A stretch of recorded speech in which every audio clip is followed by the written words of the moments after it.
My dad had a really unique sense of humour. Very adventurous and outgoing and musical. The friendliest, kindest person in the world. He just loved his family. So yeah, that kind of sums up my dad. I was travelling in India. Me and my twin sister got a phone call from my dad and he said that he had terminal bowel cancer. After obviously the shock and the emotion of hearing that, me and my twin sister booked the first flight back to England. It was just a massive shock, and I think for at least a few weeks it felt really surreal. We all came together and just as a family dealt with it.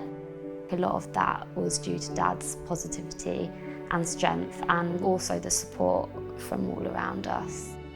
St Barnabas came into the picture about 2 months before Dad went into the hospice.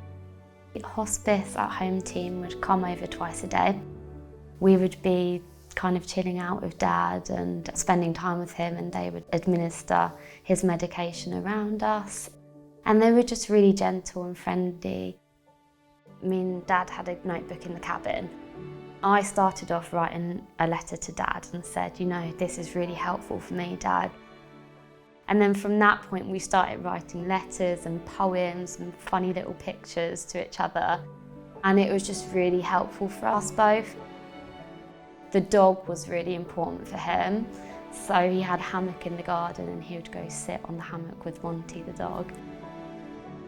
And yeah, we were just trying to find the lightness in every moment, really. Quite quickly he deteriorated and couldn't eat or even drink.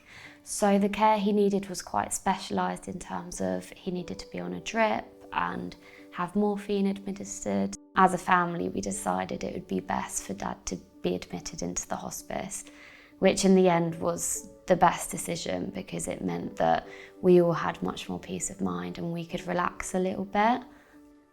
Having Dad at home when he was in so much distress was quite stressful for us as a family. Dad was allowed visitors, and the most special visitor was, of course, our dog Monty. All of his family could visit and people travelled from across the country to visit him, even in COVID. I really appreciated how kind of adaptable they were to our situation, and it was very important for my mum to stay with my dad.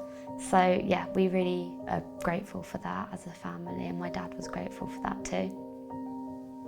He felt much more at peace being looked after by professionals than relying on especially my mum to care for him. It was just kind of a massive weight lifted off our shoulders, and it meant that we could just visit him in the hospice and my mum could be with him at the hospice and just kind of enjoy that quality time. We would sit out in the garden with all the plants and the fountains. I would give him a little back and head massage. He would just kind of listen to the sounds and relax. We could sense that through little grasps that he would take of our hands, and he would kind of squeeze our hand. And that was kind of him telling us, I'm ready now. He knew that we would be okay. My mum phoned me up in the morning, it was about 9:30, and she told me that Dad had gone. I remember walking into the hospice and just feeling this kind of sense that he had gone, but also relief because he was suffering so much. I can't remember how many hours we spent at the hospice, but yeah, we really needed that kind of quiet, safe space to adjust. I'm not sure what life would have been like without St Barnabas. I'm eternally grateful for the support we got